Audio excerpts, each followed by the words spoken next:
What if I tell you that you can buy your favorite stock at 10, 20 or even at 30% discount?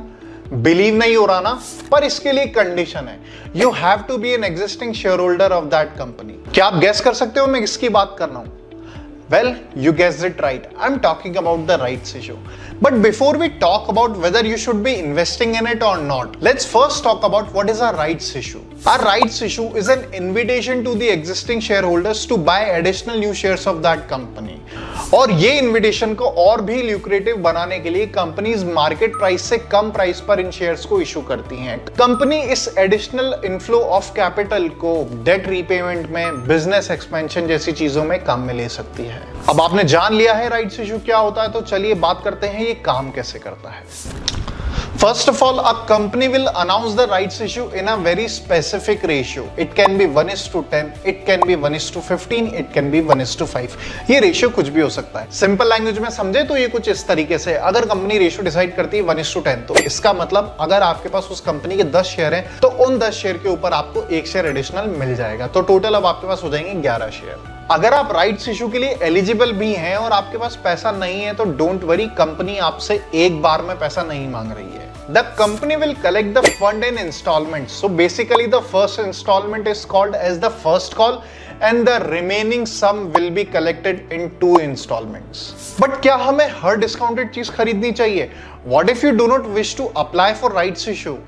Let me explain. In 2020, SEBI came up with the concept of rights entitlement. इसके अंदर जो भी share holders rights issue के लिए apply नहीं करना चाहते हैं, वो राइट शेयर्स को as a token secondary market में ट्रेड कर सकते हैं। वैसे ही कॉन्सेप्ट बायर और सेलर दोनों की मदद करता है, क्योंकि बायर को जो शेयर है वो डिस्काउंटेड प्राइस में मिल जाएगा और सेलर को उस शेयर का पैसा। बट हम इन्हें ट्रेड कहां करें? देखिए, आप इन आरई टोकन्स को एनएससी की इक्विटी मार्केट ट्रेडिंग प्लेटफॉर्म पर ट्रेड कर सकते हैं। है ना इंटरेस्टिंग? तो चलिए अब चलते हैं वीडियो के नेक्स्ट फेज में।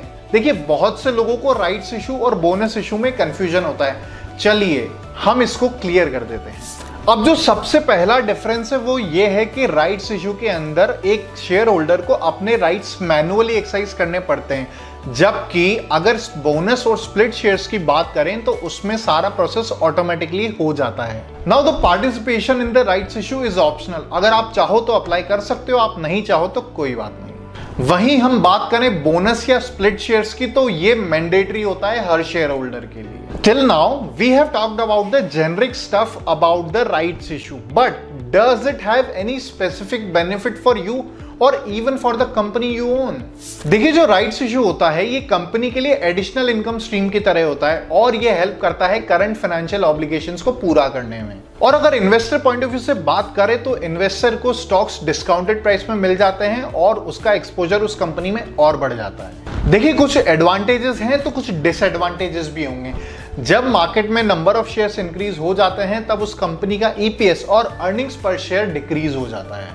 और अगर ज्यादा लोग राइट्स इशू के लिए मना कर देते हैं तो एग्जिस्टिंग शेयर होल्डर्स के स्टेक डाइल्यूशन के चांसेस होंगे, क्योंकि फिर नए इन्वेस्टर्स और नए शेयर होल्डर्स उसमें एंटर करेंगे।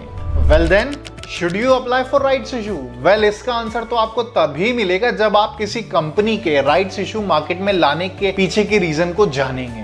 एक ऐसी कंपनी जिसके ऊपर बहुत सारा डेट है और वो राइट्स इशू लेकर के आ रही है, तो आप बस सिर्फ उसका डेट खरीद रहे हो। और वहीं एक ऐसी कंपनी जिसके ऊपर ना के बराबर डेट है और जो सिर्फ बिजनेस एक्सपेंशन की बात करती है, अगर आप उसके राइट्स इशू के लिए अप्लाई करते हैं तो कोई दिक्कत नहीं है। तो दोस्तों, उम्मीद करता हूं आपको ये वीडियो पसंद आया होगा। अगर इस वीडियो से आपको कुछ सीखने को मिला तो let us know in the comment section, और आप हमें कमेंट करके बताइए आपको किन टॉपिक्स पर वीडियो ज्यादा पसंद है। And do not forget to like, share and subscribe to ICICI Direct. Thank you.